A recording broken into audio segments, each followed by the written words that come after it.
What inspires me about working at Code Unlimited is that I really do feel like I get to define my path every day. If you can think of ways to grow, everyone is supportive, so the growth potential is sort of off the charts.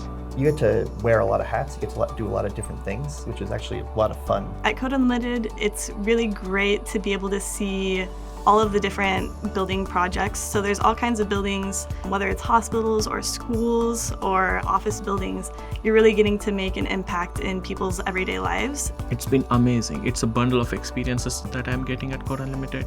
It's way beyond what I imagined to be. I've received a lot of training while working at Code Unlimited. In particular, Samir really mentors all of the people here. The culture of the company that makes people come and grow and be who they are and be even better than they imagine themselves to be.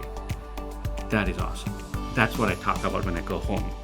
We really focus on work-life balance, and so we've developed ways in order to provide backups for people and a culture in which everybody just steps in.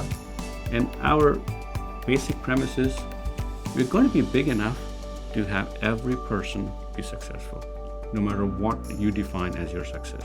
And we want to help everybody be the best person that they can be, because that helps us as a company, it helps them, and everybody can grow all at the same time.